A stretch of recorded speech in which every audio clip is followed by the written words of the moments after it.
엄마 아빠 모두 알고 할아버지, 할머니, 시터님까지. 우리 동네 어린이병원. 어디 병원에 가야 될까요? 안녕하세요. 소아정신과 전문의 박소영입니다. 안녕하세요. 소아청소년과 전문의 손수희입니다. 선생님 요새 주말마다 연락이 안 되시던데 카톡을 보내면 거의 한 3시간, 4시간 있다가 답장을 하시더라고요. 네네. 참 많이 바쁘신 것 같은데 어디를 네. 그렇게 쏟아지고 계시가신가요? 주말마다 환상과 환장의 세계로 떠나고 있는데요. 환상. 저희 아들이랑 엄청 많이 놀러 다니고 있어요. 요즘에 날씨가 또 그런 너무 것 같아요. 좋아지고 하니까 네. 이제 아이랑 되게 많이 놀고 있어요. 사진만 봤는데 땀내가 그러면 이제 사진 한 장 보내면 그래 나중에 얘기하자 이렇게 되는 그러면 거지. 바로 이해해. 네네네. 육아에는 진심인 박사. 네네. 존경스럽습니다. 네. 그러면 이제 거기 가서 어떤 식으로 놀아주는지 좀 궁금해지더라고요. 네네네. 그래서 약간 좋은 곳을 가는 것 같기도 하고, 네. 뭐 가족끼리 가는 거는 아닌 것 같기도 아. 하고, 그래서 요즘에 제가 푹 빠져 있는 것 중에 하나가 바로 공동육아입니다. 같이 아이들 케어하는 그런 건가요? 그렇죠. 근데 공동육아는 이제 지자체나 정부 차원에서도 요즘 음. 많이 지원을 하고 뭐 그냥 자체적으로 또 뭐 공동육아 카페도 있고 막 이렇게 많이 하잖아요. 맞아요. 그래서 말 그대로 우리 아이를 함께 키우는 건데 이제 품앗이 육아라고도 얘기하더라고요. 맞아요. 옛날에는 그런 얘기 네네. 했어요. 다양한 이름으로 부를 수 있는데 저는 어쨌든 어떻게 하냐면 아들의 어린이집 친구들과 부모님들이 같이 만나서 같이 이제 육아를 하는 거죠. 선생님 아들이 아직 네. 6살 네네네네. 정도란 말이에요. 네네. 그럼 벌써부터 이제 엄마 모임 세 개의 발을 아. 들이신 건데 좀 빠르지 않나요? 학교에 가서 생긴 엄마 모임하고는 조금 다르고 이제 요즘 사람들은 저 같은 요즘 사람들은 그럼 그건 난 옛날 사람이야. 저기 보고 얘기해 주세요. 어린 자녀를 키우는 이제 부모님들은 이거를 풀대라고 부릅니다. 풀대? 풀대 아세요? 플레이스테이션? 데이? 플레이데이트. 또 우리 애와 너희 애를 같이 놀게 하자. 뭐 이런 뜻인 거죠. 근데 좀 의외예요. 그러니까 선생님께서 이제 항상 그 컨텐츠나 이런 데서도 말씀하셨듯이 약간 아이들과 부모의 상호작용이 중요하다. 네네. 그래서 가족 간의 그런 대화라든지 가족 간의 그런 소통, 네. 놀이 이런 네. 거에 대해서 많이 컨텐츠를 우리가 네네. 찍었잖아요. 네네. 근데 요거는 좀 친구 만남이잖아요. 좀 네네. 다를 것 같은데. 맞아요. 그래서 이제 제가 그 전까지 항상 강조를 드렸던 거는 영유아 시기에는 기관에 안 보내는 아이나 친구를 별로 안 좋아하는 아이나 혹은 외동아이, 요즘에 외동아이가 많으니까 돌쟁이를 친구 만나게 해주려고 굳이 이렇게 데리고 나간다든지 혼자 있으니까 다른 사람 만나게 해줘야 된다든지 조금 그런 압박을 가지시는 분들에게는 아직까지는 부모하고의 1차적인 상호작용이 가장 중요하다. 그래서 다른 친구를 만나도 좋겠지만 그거에 힘을 빼기보다는 그리고 부모와 아이의 질적으로 높은 놀이가 훨씬 아이에게 좋은 영향, 많은 영향을 준다고 말씀드렸었죠. 근데 이제 저희 아들이 만 5세쯤이 됐어요. 그러면 이제 아이들이 한 만 4세경부터 시작해서 또래 놀이를 많이 하게 됩니다. 그러니까 만 3세까지는 주 양육자와의 관계에서 내가 갖는 이 대인관계 경험이 가장 기초예요. 근데 이제 그 이후부터는 내가 엄마, 아빠와 가졌던 1차적인 대인관계 경험을 바탕으로 또래와 다른 사람들을 만나게 되는 거죠. 그러면서 그 관계들이 좀 풍부해지고 많아지게 됩니다. 약간 걱정이 되는 게 오늘 컨텐츠가 제가 아이가 셋이다 보니까는 네. 아이 셋 다 또래를 다 만날 수가 없는 거예요. 근데 네네. 사실 이제 둘째, 셋째한테 너무 미안한 건 맨날 첫째 기준으로 첫째 친구들 엄마, 네네네. 첫째 친구들의 뭐 동생 아, 뭐 이런 네네네. 애들하고 이제 놀아가지고 아. 그러니까 오늘 컨텐츠가 불안하긴 한데 불안하실 필요 없어요. 사실은 이제 형제 자매가 있으면은 형제 자매들끼리 충분히 또 상호작용을 많이 하고 너무 많이 하죠. 오빠의 누나의 친구들을 만나도 그것도 이제 성인과는 다른 상호작용이기 때문에 괜찮습니다. 다만 오늘은 저랑 비슷하게 외동아이를 키우는 그리고 혹은 이제 나이 차이가 꽤 많이 나는 이제 형제 자매를 키우실 경우에는 우리 아이에게 맞는 또래 친구를 만날 기회가 좀 필요하다. 그래서 특히 요즘에는 외동아이를 많이 키우시기 때문에 우리 외동아이를 언제부터 친구를 많이 만나게 해줘야 될까? 그런 고민 많이 하세요. 놀이터에 언제부터 데리고 가야 될까? 그런 고민들 많이 하실 텐데 그 내용에 대해서 얘기해 보려고 합니다. 그래서 오늘은 아이들이 왜 아이들끼리의 놀이가 필요한지 이 부분을 제가 말씀드리겠습니다.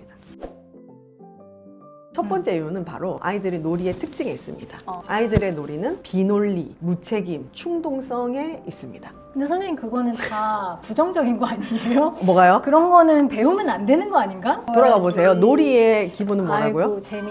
그렇죠. 그래서 우리 아이들의 놀이는 좀 이해가 쉽게 설명드리면 우리 성인들의 꿈과도 비슷합니다. 말도 안 되는 거? 그렇죠. 우리 마음속 혹은 이제 마음 저편, 무의식 속에 있는 욕구와 욕망들이 꿈으로 나오죠. 로또 당첨. 로또 당첨 아니면은 차은우와 데이트하기. 그런 것들. 그래서 이제 사실 우리가 꿈을 꾸고 나면은 부끄러운 순간도 있어요. 내가 어떻게 이런 꿈을 꾸지? 그리고 어떤 순간에는 나도 몰랐던 어떤 굉장히 공격적인 내용이 꿈에 나와서 누구를 때린다든지 아니면은 내가 뭐 죽는다든지. 사실은 꿈조차도 욕구를 그대로 반영하진 않아요. 우리는 꿈은 1차 변형을 한다고 하거든요. 그래서 내가 조금 받아들일 수 있는 수준으로 그래도 내 욕구와 욕망과 어떤 공격성과 이런 내재되어 있는 많은 마음들을 꿈으로 표현을 하는데, 사실 이제 성인이 될수록 그 꿈도 정제되는 경우가 많고, 그러면 꿈보다 현실은 성인들은 훨씬 절제돼 있겠죠. 그렇죠. 그래서 우리 아이들에게는 이 꿈과 같은 이 놀이가 정말 중요합니다. 그래서 우리 아이들은 기본적으로 놀이를 통해서 자신이 가지고 있는 다양한 감정, 다양한 욕구들을 놀이 안에서 표출하고 표현합니다. 그래서 놀이 안에서는 죽이는, 싸우는, 때리는 이런 놀이를 많이 하죠. 지난 주말에도 제가 6살짜리 아들 4명이랑 놀러 갔어요. 갔는데 그냥 맥락이 없어요. 맥락이 없고 갑자기 막 칼싸움을 하다가 죽인다 막 이러더니 빵꾸똥꾸 죽인다 뭐 정말 무논리, 도대체 무슨 내용이야. 그리고 충동적이죠. 그리고 공격적이죠. 그런 놀이들을 한다는 거죠. 그래서 성인은 30년, 40년 동안 계속 연습해오고 길들여온 현실 원칙, 이 의식적인 거, 논리적인 생각, 이것을 완전하게 배제하기가 힘듭니다. 그런데 아이들 놀이 특징은 뭐라고요? 비논리성. 무책임, 충동성이죠. 그러니까 놀이 안에서는 사실 논리적일 필요가 없어요. 예를 들어서 내가 나 하늘 날아 이러면 논리적인가요? 그렇진 않죠. 그렇죠. 비논리적이죠. 그리고 내가 너를 죽였어. 그거는 무책임한 거잖아요. 그럼 굉장히 그런 말도 안 되는 판타지가 나오는 게 아이들의 놀이거든요. 선생님 노는 걸 제가 많이 관찰을 했잖아요. 네네네. 그런 면에서는 선생님이 되게 그런 걸 비현실적인 거를 굉장히 잘 받아들이고 맞춰주는 게 아니라 선생님 그냥 같이 노는 것 같아요. 네네네. 그러니까 그런 약간 팁이 있을 것 같아요. 저는 이렇게 어디 놀러 가면은 애들이랑 놀아주는 게 아빠 같다 이런 식으로 아빠들이 이제 좀 더 잘하시는 얘기를 많이 해요. 예를 들면은 그 레벨로 가는 거죠. 그러니까는 판타지로 더 빠질 수가 있는 거죠. 예를 들어서 제가 지지난주에 몸에 바디 페인팅 할 수 있는 그림을 가져갔는데 다른 친구들한테 막 손에 그려주다가 저희 아들 얼굴에 막 그려줬어요. 그 모습을 보더니 이제 같이 있던 어머니 한 분이 어머 제 얼굴 어떻게 걱정을 하시는 거죠. 약간 히어앤나우, 조금 히어앤나우에 집중을 하는 게 팁이라면 팁인데 그것을 대부분 엄마보다는 아빠가 더 잘해요. 그래서 이제 한 5, 6세만 돼도 아이들 중에 엄마를 더 좋아하지만 놀 때는 아빠랑 아빠를. 훨씬 재밌게 맞아. 노는. 우리 애들도 그랬던 것 맞아요. 같아요. 그래서 엄마들이 뭐가 저렇게 재밌다고 아빠랑 저렇게 재밌어 왜냐면 할까? 아빠랑 놀면은 막 다 까져. 여기 다 까지는데 웃고 있어. 그러니까. 근데 엄마는 저렇게 하면 다칠 텐데 맞아. 이런 현실 원칙이 조금 더 이제 그런 것 같아요. 하는 거죠. 근데 사실 그렇다고 해도 저도 힘들어요. 왜냐면은 이게 비현실 속의 세계에 있는 게 저는 1시간 이상이 되면은 힘들어져요. 이거는 이제 체력적인 문제도 있지만 그쵸. 비현실의 세계 속에 그렇게 오래 머무는 것이 성인들은. 힘들거든요. 그러니까 아이들은 진짜 말도 안 되는 거 가지고 계속 두세 놀아요. 시간? 어. 두세 시간이 뭐예요? 그냥 반나절도 놀더만. 뭐 차를 타고 가는데 한 40분을 방구 얘기를 해. 이만큼 온전하게 판타지의 세계로 몰입할 수 있는 정도가 아이들과 이제 성인이 한계가 있다는 거죠. 근데 이렇게 되면은 아이들끼리 놀 때 판타지로 그만큼 몰입을 하게 되면은 아이들이 정말 자신의 어떤 감정이나 욕구를 충분히 발현하고 그거에 빠지고 그러면 놀이의 질이 단순해 보이지만 굉장히 높아지는 거죠. 여기에서 이제 아이들끼리의 놀이가 중요한 이유가 두 번째가 나오는데요. 바로 자연스러운 광기의 순간을 즐길 수 있다. 아니 잠깐 미친 거 얘기하는 거예요? 좀 약간. 용어가 조금 그런데요. 이제 광기라고 표현을 했지만 이 즐거움이 맥스치까지 오르는 순간이 이게 사실 그렇게 많지는 않잖아요. 놀이를 할 때. 왜냐하면 이게 완전 충분히 몰입이 돼야 또 이렇게 나오는 순간들이 있거든요. 근데 아이들끼리 노는 그 순간을 한번 보시면은 정말 별거 아닌데도 계속 깨르르 그러면은 이게 뭔지 잘 모르는 사람들도 봐도 쟤네가 정말 행복하구나. 그런 순간들이 아이들과의 놀이에서는 조금 더 쉽게 나오는 경향이 있습니다. 부모님이 굉장히 열심히 놀아줬어요. 근데도 약간 충분하지 못하다는 뉘앙스와 메시지를 계속 줘요. 더 못 놀아서 더 놀아줘, 더 놀아줘. 근데 이제 그게 완전한 몰입의 시간을 충분히 못 경험했을 수도 있는 거죠. 그럼 완전히 경험하면 그런 얘기가 안 나오는 거겠네요. 아이들과 놀 때 뭐 마지막에 더 놀고 싶다 말을 하기도 하지만 굉장히 빠르게 수긍을 하는 거예요. 얘네들도. 아마 아이들을 키우신 부모님들은 제 아이들이 예전에 제주도에 살았잖아요. 그래서 오랜만에 제주도에 있는 어린이집에 찾아갔어요, 우리가. 그래서 그 친구들이랑 만나서 이제 한 2시간 동안을 그냥 어린이집 마당에서 놀았거든요. 근데 그 마당에 아무것도 없었는데 그냥 본인들끼리 맞아. 놀이를 창조하면서 놀아요. 넘어지는 놀이를 해요, 갑자기. 하다가 막 넘어져. 너무 웃겨. 자기들끼리 그 놀이를 창조하고 맞아. 반복하고 걔 반응을 보고 또 피드백을 하고 공감각적이면서 어떤 특별한 지시사항 없이도 본능적이고 능동적으로 재미를 자기들끼리 찾아가는 거잖아요. 맞아요. 아이들끼리 있으면 이러한 경험들이 훨씬 더 쉽게 나올 수 있다는 뜻입니다. 뭐 성인과 못한다 이런 뜻은 아닌데 아이들끼리 있을 때 이런 것들이 좀 더 자연스럽고 쉽게 나올 수 더 있다. 재밌을 수 네. 있고. 그러면 이제 세 번째는 이게 부모님들이 걱정하시는 포인트가 될 수도 있어요. 그렇지만 장점이 될 수도 있는 게 아이들은 아이들끼리의 놀이와 관계 속에서 굉장히 다양한 역할을 경험합니다. 이게 무슨 뜻이냐? 만약에 선생님 애가 3명이 있어요.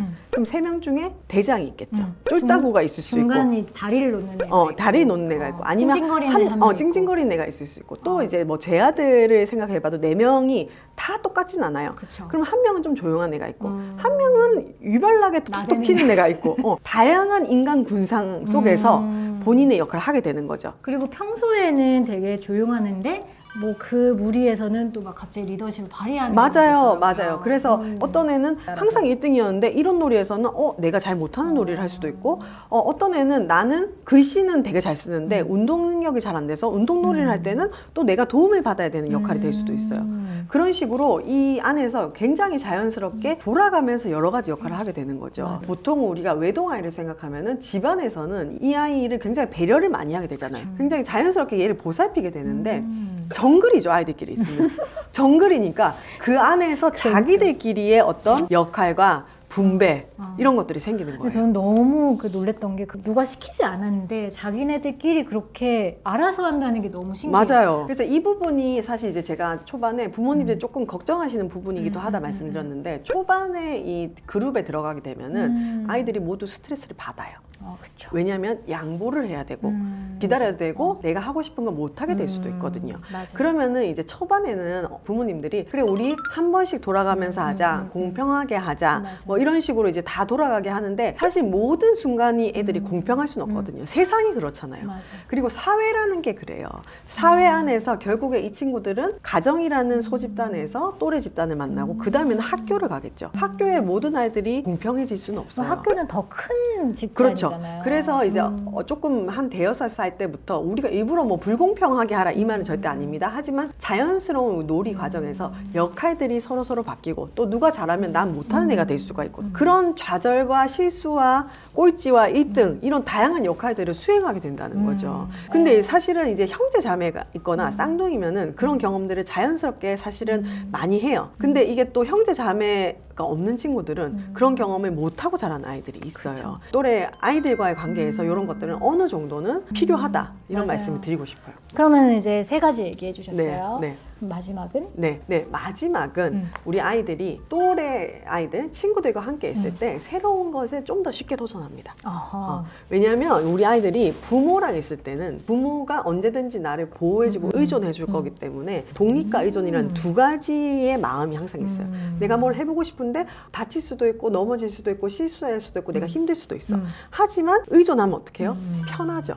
그래서 이 2가지 중에서 항상 갈등을 하는 거예요. 근데 뭘 하려다가도 부모가 있으면은 하다가 조금 말거나 아빠가 해줘 한다 도와줘 이런 것들이 더 많이 나와요. 애들과 있으면 어때요? 누가 도와줘요? 안 도와주죠. 안 도와줘요. 안 도와주죠. 가끔 도와준 애도 있어요. 근데 별 도움이 안 돼. 친구들과 있으면 일단 내가 스스로 생존력을 키워야 되는 거죠. 그래서 내가 못해도 한 번 더 해봐요. 그리고 또 하나는 뭘 하는데 엄마가 할 때는 엄마가 하는 거 저거 어려워 보여. 아빠가 하는 거 어려워 보여. 근데 내 친구도 하고 있네? 나보다 힘 약한 쟤도 하고 있네? 그럼 나도 해볼까? 나도 한번 해봐야지. 이런 생각이 더 드는 거예요. 네. 그래서 실제로 아이들을 만나다 보면 우리 애가 이렇게 용감한 애였어? 제 집에서는 껌딱지면서 친구랑 만나니까 신발도 혼자 신네? 싱싱 타고 먼저 가버리네? 편식도 그래요. 맞아요. 먹는 것도 채소, 김치 이런 거 하나도 안 먹던 애가 나 잘 먹어. 친구들 앞에서는 엄청 막 네. 먹어요. 그러니까 이 시기가 되면은 한 5, 6세가 되면 아이들도 이제 시야가 트여서 부모 외의 관계에 관심을 가지고 또래와 나를 비교하게 되고 동질감도 생기고요. 네. 또 소속감도 생기면서 이 아이들과 아이가 있을 때 스스로의 생존력을 키울 수 있는 이런 도전 정신과 이런 것들이 조금 더 쉽게 발현될 수가 있습니다. 아. 그런 말이 있죠. 한 아이를 키우려면 온 마을이 필요하다. 아, 네.